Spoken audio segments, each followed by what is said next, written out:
यही हैं शेख मुबारक जी, जिनकी महाराज जी हर कथा में इनकी चर्चा करते हैं।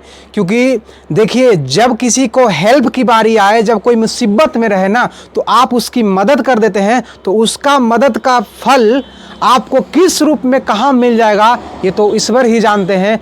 और ये देखिए कि ये जिनको मदद किए थे, कभी कल्पना किए थे सर?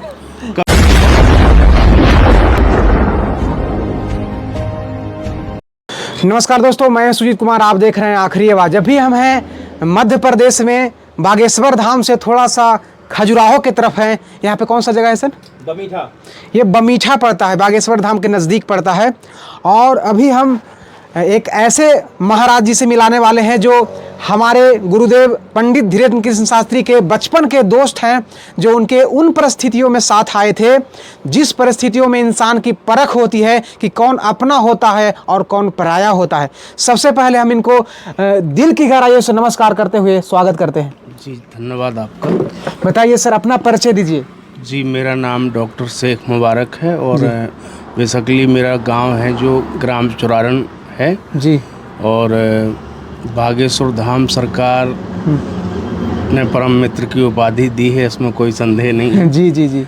और उनका जो जीवन रहा है वो बहुत परिस्थितियों भरा, संघर्षों भरा रहा। तो उनसे बहुत कुछ सीखने को मिला है। और सबसे बड़ी चीज़ तो एक ये मिली है कि इंसान को कभी भी किसी को हल्के में नहीं लेना चाहिए। ना जाने, कहते हैं कि ना जाने किस घड़ी नारायण मिल जाए।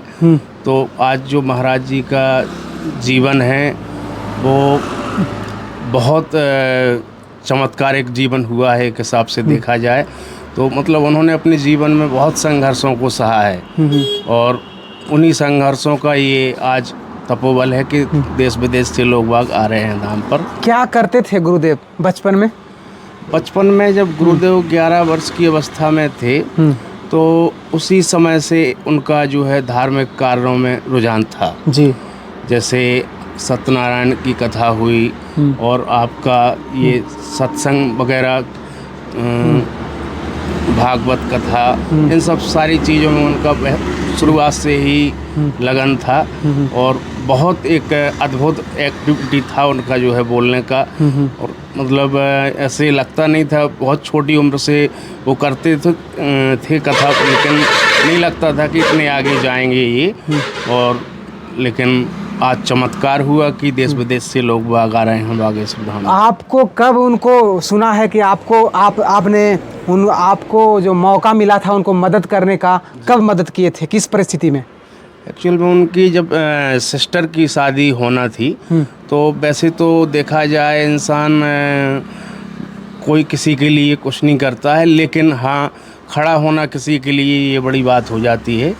तो मेरे जो यार दोस्त साथी थे और वो उस समय बहुत छोटी अवस्था में थे, तो एक मित्र के नाते, एक बड़े भाई के नाते जो दायित्व बनता था एक भारतीय के नाते, तो सच्ची एक मानवता निभाने का जो उस समय मुझे वो दौर मिला था। तो सिस्टर की शादी के समय मैंने जो भी थोड़ा बहुत सहयोग सब लोगों के सहयोग से किया था। हालांकि ये महाराज जी की महानता है कि वो इस चीज़ को, छोटे से कार्य को आज तक नहीं भूले। इसी से जो है हम उनको सिद्ध पुरुष कहेंगे। बिल्कुल, तो इसमें कोई संदेह नहीं है। उन्होंने जो है अपनी सिस्टर की शादी की थी और उस दौरान हम लोग पहले तो कई बार प्रयास किया कि हीरा खोद के जो है धन अर्जित कर लें या मतलब कहीं से सहयोग प्राप्त हो जाए, लेकिन बढ़ते रहे। और जो कार्य करना था यानी कि तो वो उसमें तो लगन था ही। तो हम सब मित्रों ने मिलके जो है यह कार्य सिस्टर की शादी का किया था, जो आज देश में और गुरुजी के जीवन में एक बहुत बड़ा, जैसे गरीब कन्याओं का जो विवाह करते हैं वो तो बताते हैं वो कि जो हमने दुख झेला है वो दुनिया का कोई और ना झेले। तो आज उसी की बदौलत से ये बेटियों का विवाह हो रहा है। मतलब कि देखिए, जब उनकी बहन की शादी थी तो इतना दुखमय ज़िंदगी था कि उस वक्त पैसे उनके पास कम पड़ गए थे। तो ये मददगार के रूप में बने थे और वहीं पे संकल्प लिए थे कि हम एक दिन ऐसा करेंगे। है कि नहीं बात सही? बिल्कुल बिल्कुल, इसमें कोई और आज देखिए कि पूरे विश्व में ये रिकॉर्ड बना दिए हैं कि जो कोई भी धर्म स्थल है, बागेश्वर धाम एक ऐसा धर्म स्थल है जहाँ पे जो यहाँ पे आएगा वही समझ पाएगा रियल रूप में। यहाँ लाखों लोगों का भंडारा डेली चलता है, बहुत सारे वृद्ध आश्रम के रूप में भी चलता है, और कैंसर हॉस्पिटल यहाँ पे बन रहा है जिसमें लगभग 300 करोड़ लग रहा है। प्लस में हर साल, जैसे इस बार 256 कन्याओं का शादी किए और कई अरब इसमें खर्च हुए, और जो भी इनके पास चढ़ावा आता है वो या तो गरीब बेटियों की शादी में लगाते हैं, भंडारा में लगाते हैं, और एक हॉस्पिटल बनाने में लगा रहे हैं। तो आज तक मैंने अभी तक ऐसा धाम दुनिया में कभी नहीं सुना, और ये दुनिया का नंबर 1 धाम है जहाँ पे एकदम साधारण सा एक छोटा सा मंदिर है बागेश्वर धाम में, और यहाँ पे गुरुदेव मंदिर बनाने में ध्यान नहीं देते हैं, सिर्फ सेवा में ध्यान देते हैं। तो यहाँ पे जो दान करेंगे वो डायरेक्ट सेवा में जाएगा, और जो सेवा करता है उसका फल क्या होता है ये तो वही जानता है जो सेवा करता है। जो सेवा करता है उससे पूछ लीजिएगा। और बताइए सर कि जो बचपन में अच्छा शादी सुने हैं कि कहाँ हुए थे उनका बहन की? उनका बहन का जो शादी किए थे उस समय, तो ये एक देवरा पड़ता है, क्या नाम करके, देवगांव से जाता है रास्ता बिजावर की साइड, जटाशंकर भी वहाँ से पहुँचते हैं सीधा। तो देवरा ग्राम पंचायत है, तो वहाँ शादी किए थे उस समय। तो बहनोई साहब चूँकि वर्तमान में धाम पर वो भी व्यवस्थाओं को देखते हैं लग के। अच्छा। और बहुत अच्छे बहनोई साहब हैं देवरा वाले हमारे। अच्छा। वहीं धाम पर रहते हैं, उनका भी दर्शन आपको करवाएंगे, देखो मौका मिला तो। चलिए। तो बहुत अच्छे रिश्तेदार अच्छा, मिले। सुने हैं कि उनका जो बहन की शादी एक मुस्लिम घर में हुई है, जी जी। ये सच्चाई है? नहीं, ये मुस्लिम घर में नहीं हुई है। ये क्या है कि लोगों ने बना दिया, क्या है, सोशल मीडिया के माध्यम से व्यक्ति तमाम नेगेटिविटियाँ भी फैलाते हैं या ऐसी चीज़ें होती हैं। लेकिन ये मान के चलें कि जो मुस्लिम मतलब एक मित्र मैं ही उनका था, तो मेरे माध्यम से जो है उनके जीवन का जो 10 से 12 वर्ष का संघर्ष रहा है, वो जीवन उनका साथ में बीता है। उनका सहयोग जो भी रहा वो किया गया। बाकी मुस्लिम धर्म में नहीं हुआ है। उनका एक जो अच्छा ब्राह्मण कुल में शादी हुआ है, और देवरा के वो ब्राह्मण देवता रहने वाले हैं। अच्छा अच्छा। तो वहीं धाम पर अन्नपूर्णा का वर्तमान में काम देखते हैं। कितने बहन हैं उनके? उनकी एक ही बहन थी जो है, जिनका नाम रीता गर्ग था। अच्छा। और एक छोटे भाई हैं उनके जिनका नाम सालिग्राम गर्ग है। और महाराज जी का नाम तो पंडित श्री धीरेन्द्र कृष्ण गर्ग सब जानते ही हैं। तो मैं तो शुरुआत से उनको धीरू धीरू कहा करता था। अच्छा, बचपन में धीरू धीरू कहते थे? बिल्कुल। जो है हम लोग तो जो है खूब हीरा वगैरह खोदे, खूब कहानियाँ सत्संग की तमाम। लेकिन आज जो उन्होंने इतना बड़ा त्याग विश्व लेवल पे समर्पित होकर वो कार्य कर रहे हैं, इसके लिए मैं भी जो है उनको नमन करता हूँ। जी जी। कि जो वो कर रहे हैं ये सबके लिए बड़ा असंभव कार्य है। जी जी जी जी। बहुत एक कठिन कार्य कर रहे हैं, इसकी सराहना के लिए शब्द नहीं है मेरे पास। जी। यही है शेख मुबारक जी, जिनकी महाराज जी हर कथा में इनकी चर्चा करते हैं। क्योंकि देखिए, जब किसी को हेल्प की बारी आए, जब कोई मुसीबत में रहे ना, तो आप उसकी मदद कर देते हैं, तो उसका मदद का फल आपको किस रूप में कहाँ मिल जाएगा ये तो ईश्वर ही जानते हैं। और ये देखिए कि ये जिनको मदद किए थे, कभी कल्पना किए थे सर? कभी कल्पना नहीं किए थे कि ये अपने महाराज जी इतने आगे जाएंगे, क्योंकि वो छोटे से ही उम्र के थे, 10-11 वर्ष की अवस्था थी उनकी। और मतलब गांव में भी एक बहुत दूर तक जो है कभी कभार पैदल जाना होता था, कोई व्यवस्थाएं नहीं थी। तो ऐसा तो सोचा ही नहीं था। लेकिन उनकी जो भक्ति और तप था, उसका जो है बालाजी ने जो स्वीकार किया है, चमत्कार दिखाया है, वो स्वाभाविक वंदनीय है, आदर्शनीय है, इसमें कोई संदेह नहीं। चलिए देखिए, तो अच्छा ये बताइए, क्या आप पढ़ते थे साथ में? नहीं, मैंने उनके साथ पढ़ाई नहीं की है। मेरा जो है उनसे अचानक एक राहगीर की तरह मुलाकात हुआ था। तो एक धार्मिक स्थल था, वहाँ हम लोग बैठे हुए थे। तो मेरा एक मित्र था जिससे मेरी कुछ धार्मिक पंक्तियों पे कहा सुनी हो रही थी।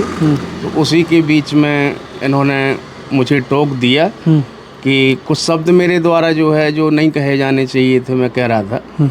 तो मैंने इनको वहाँ कैच किया कि कोई अपना माँ बाप के लिए भी नहीं बोलता है और ये इतनी सी उम्र में जो है धर्म का पक्ष रख रहे हैं। तो मुझे एक लगा कि यार ये तो अलग से ही कुछ दिख रहे हैं। तो उस लेवल को जो है जब मैंने देखा तो हम एक दूसरे को जानने के उत्सुक हुए। तो फिर ऐसे हमारा जो है जान पहचान हुआ और 10-12 वर्ष कंटिन्यू हम लोग साथ में रहे। उसी दौरान सारी चीज़ें हुई और आज जो है महाराज जी को लोग देश विदेश में जानते हैं। उन्हीं के माध्यम से मुझे भी जान रहे हैं। अच्छा, आप भी अर्जी लगाए हैं बागेश्वर धाम में? बिल्कुल, मैं तो एक अर्जी ये लगाए हूँ कि बस जिसका कोई नहीं है उसका बागेश्वर धाम है और लाखों लोगों का उद्धार हो रहा है, गरीब कन्याओं का विवाह हो रहा है। ये एक बहुत बड़ा अर्जी समझें या इसको भक्ति समझें जो भी। तो निश्चित तौर पे मैं चाहता हूँ कि ऐसे ही जो है हमारे महाराज जी आगे कार्य करते रहें। और अभी उनका संकल्प है, जैसे आपने सुना भी होगा, कि एक दिन 1100 बच्चियों का शादी करवाएंगे। जी जी जी। तो 11 शादियों से उन्होंने ये प्रारंभ किया था और 1100 बच्चियों तक का वो जो शादी होगा उसमें आप भी आइएगा। वो दौर अलग रहेगा। इस बार 156 बेटियों की शादी हुआ। हाँ, इस बार। और अगला साल 251 बेटियों का शादी इन्होंने पहले ही ऐलान कर दिया है। सोचिए जरा, दिमाग काम नहीं करेगा। और कोई भी, हम एक ही बात कहना चाहेंगे कि कोई भी किसी चीज़ के बारे में बोलिए तो पहले जानिए, और अनजाने में किसी के बारे में आप गलत बोल देते हैं तो उसका इफेक्ट आपको आजीवन भुगतना पड़ सकता है। इसलिए अपना वाणी पर कंट्रोल रखें, है कि नहीं बात? बिल्कुल बिल्कुल, इसमें कोई संदेह नहीं है। जब किसी चीज़ को जान लें, समझ लें, तो तभी जो है उसके बारे में नेगेटिविटी या पॉजिटिविटी हमें रखना चाहिए। और चूँकि अपने गुरुजी त्याग की एक मूर्ति हैं, इसमें कोई संदेह नहीं है। और उनके पास अलौकिक शक्तियाँ बचपन से ही थी। अच्छा, ये बताइए, हम लोग बचपन में जब स्कूल जाते थे तो हम लोग को लड़कपन में गर्लफ्रेंड बॉयफ्रेंड का चक्कर चल जाता है। क्या ऐसा गुरुजी के पास भी था? नहीं, ऐसा उनके पास नहीं रहा। उनका तो रास्ते में जब वो जाते थे तो देखा होगा, अपने 5 किलोमीटर पैदल यात्रा करते थे तो सुंदरकांड पढ़ते हुए जाते थे। और कई बार ऐसा होता था कि स्कूल उनको कम स्कूल आना ही पड़ता था क्योंकि साधन विहीन थे और 7 किलोमीटर स्कूल दूरी पे पड़ता था। तो ऐसा कुछ नहीं रहा। उन्होंने अध्ययन अपने लगनशीलता के साथ और दादाजी के मार्गदर्शन में किया है। तो इन सब चीज़ों में उनका कभी रुझान नहीं देखा और ना आज भी है उनका। जी जी जी जी। तमाम सारी आज बच्चियों के रिश्ते भी आ रहे हैं, कई बार मैं भी रखता हूँ उन बातों को। तो वो अभी इन सब चीज़ों में उनका कोई रुझान नहीं है, ना पहले से ऐसा कुछ रहा है। शादी होने के बाद अगर पत्नी उनके सोच के नहीं मिली तो ये आगे इतना सेवा कर रहे हैं, बाधाएं उत्पन्न हो सकती है। शादी के बाद क्या होता है आपको पता है ना? हाँ, देखिए क्या है, वो तो ऐसा है कि बालाजी की उन पर विशेष कृपा है और कहते हैं कि बगैर प्रभु की मर्जी के पत्ता नहीं हिलता। तो आगे भी जो होगा वो बालाजी की कृपा से ही होगा और जो सबके हित में होगा, हम सबके लिए अच्छा होगा। जी, आपका दर्शन पाके हम बहुत धन्य हुए प्रभु। और अपना भी राय जरूर दीजिएगा और आइए बागेश्वर धाम। आपके जीवन में कोई भी कष्ट हो, कैसा भी कष्ट हो, एक बार खाली आ जाइए, यही प्रार्थना है आपसे। आने के बाद क्या होगा आप खुद लोगों को बताते फिरिएगा। मिलते हैं नेक्स्ट वीडियो में। जय हिंद।